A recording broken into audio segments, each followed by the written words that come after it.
Okay, guys, this is Frederick Sparkman or FD Sparkman. I'm going to give it another stab at this weekly budget in Excel. This time, instead of doing it the way I did it before, I had so much stuff up there I was getting a little confused. So we're going to start pretty much from scratch here, and I'll try to walk you through it as best I can. So we're going to start off with the car note, car insurance, food, gas, cell phone, Netflix. Now, if you need to make this particular window a lot longer, you just come up here, stretch that out like that. And then this guy here, you can make this big as you want because the more money it is, you're going to have to be able to widen them. So you see up here, you got the two arrows. You go up to the box, move it either way or either direction you want it in. This guy right here, we're going to come up with our first total. So you're going to left click hold, drop it down here, come over to auto sum, boom.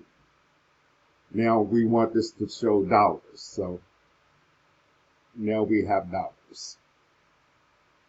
So this is going to be week 1.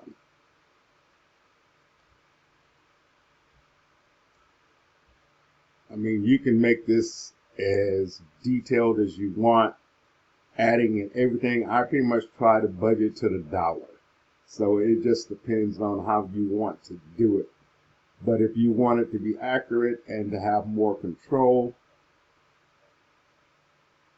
then that's pretty much the best way I've seen to do it. So you can have here, this is going to be, I guess you can say cost. I never put this up here anymore, but for the sake of showing you guys, it'll be cost. Or whatever that build is, and this is, I guess you can say the payee. So this is who I'm going to pay. But I'm not going to put this stuff in here because, that's personal. So, but you can just add, like if, let's say if your card note is going to someplace like Skaneda. So you know that you're paying Skaneda $190. Now the other thing you're going to want to do, you're going to copy this. And I usually just put in one space. And hit it again. Drag this out.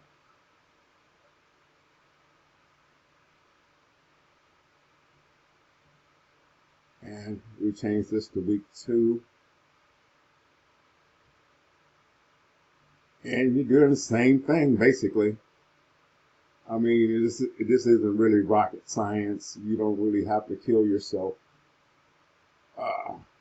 It's going to be week 3. Move that again. Once you basically got your one sum there, you're good to go until you decide that you want to do it another way or make it a different color. I like to make mine bold. Don't know why. I just do. It just makes it stand out.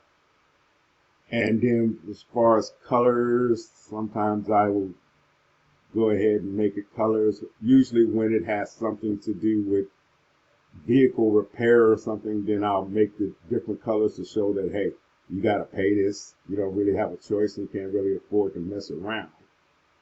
So here, I'm just getting this so that I can actually use it. But like I said, the easiest way is to just copy and paste until you got your 4 weeks up here. And you just drag that over. Okay, so now I'm going to go back to this guy here. This is week 2. So that's car note, food, rent, and gas. Car note, so I'm going to get rid of this. Just highlight and delete it, food.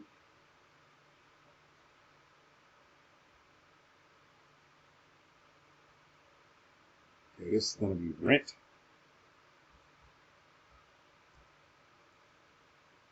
And How much did I say rent was? $220. Wow. I really just keep jumping ahead there. So I pretty much like on my rent, I like to make it different colors, make it stand out, show me, hey, this is super important. You got to pay this or nowhere to stay.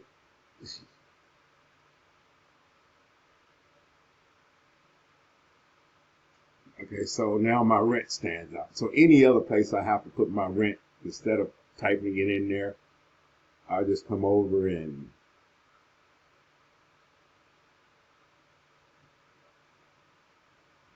I typically like to put it at the top.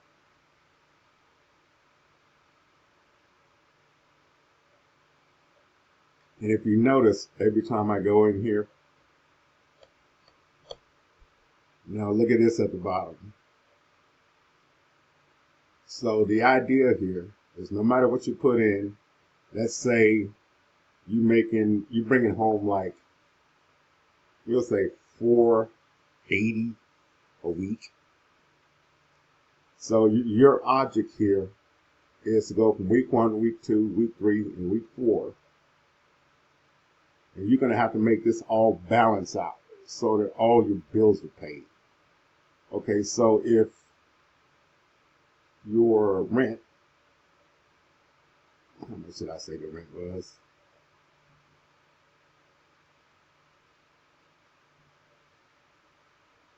So 380 at week 4, 220 at week 2, and week 3,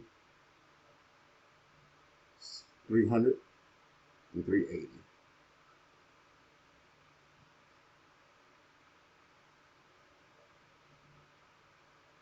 So that's going to be 380, 300. You're just basically inputting the numbers, and you want to get it to where, it just evens out to whatever your rent is. So this guy's rent is, since I apparently can't count, 580, 220, 7, so it's what, 800.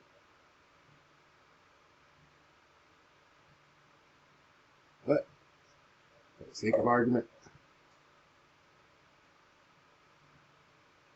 let's go here.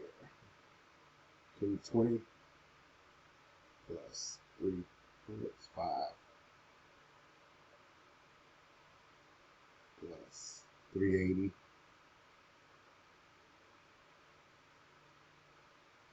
Okay, so we're going to go with 900 for the rent.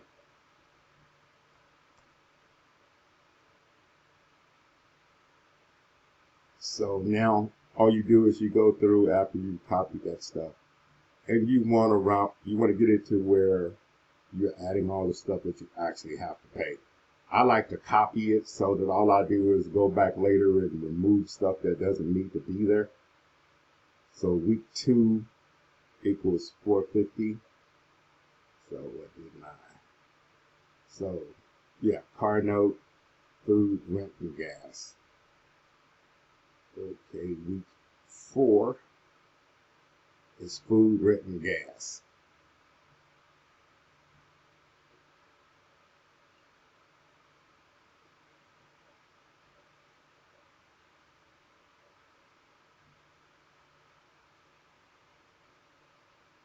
In week 3, it's going to be food, rent, lights, laundry, and gas. Food, rent, lights, laundry, and gas. Food, rent. We just slap it here.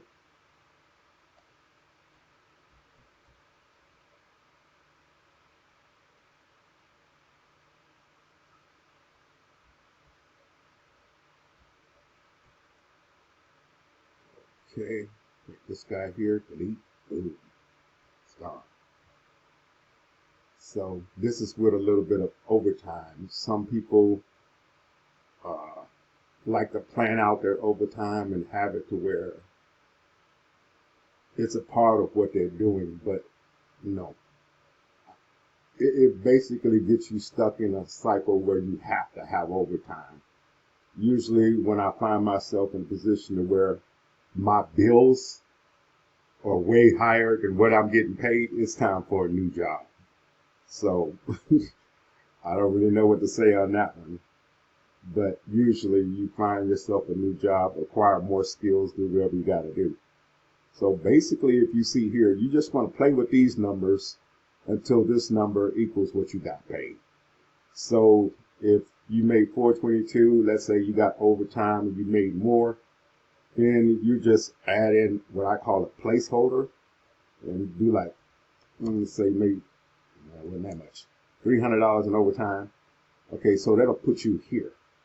So now the object is to move all these numbers around until it equals what you got paid for the whole month, but to make sure that you paid off everything. And I like to, once I paid off something, I like to gray it out so that I know that it's done. And once that's done, this whole thing usually looks like this. When I paid up everything and I know everything is good, then everything is great. And then I move over here. So let's say I got something emergency, vehicle emergency that comes up. I would put vehicle repair.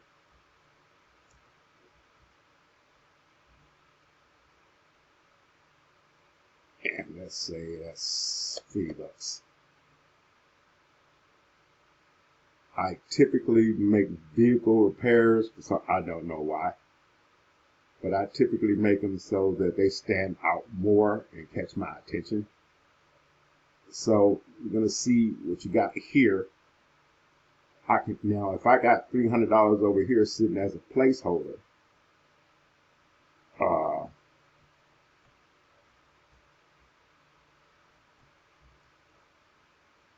because there really is no such thing as extra money. You get exactly what you were supposed to get. So if I get like overtime or something like that, I'll take that money and set it aside and use a placeholder for it.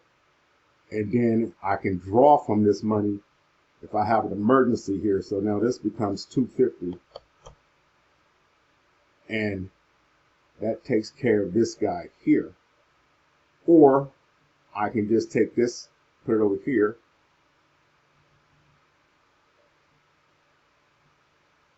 underneath the placeholder, and it still equals out to $722 because of the overtime. Now let's say I go out to lunch, I can go ahead and that becomes, let's say I spend $30.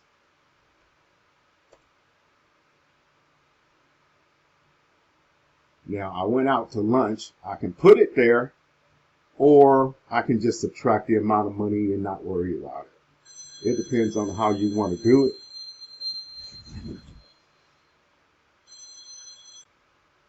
Sorry about that. Next time I'll know to turn off the ringer. So it depends on how you want to do it. The whole thing about your budget is you're going to want to play with this until you have to where you're comfortable with it. You set it up any way you want. I mean, it's your budget. So you basically want to make each week you get paid. You move all your numbers around until you make sure that this is your limit here. So all of these numbers have to equal exactly what you got paid. So if you got paid more, then you can use a placeholder to wait and see what you want to do with that money, which is what I love to do because you don't want to go and spend what you do not have. So that's pretty much it, people. Have a good one. Like and subscribe if you want. I'm new at this, so I'll try to keep them coming, and I'll try to come up with more stuff the more we go at it. If you leave a comment, then I'll know what to work on and what to show. Thank you.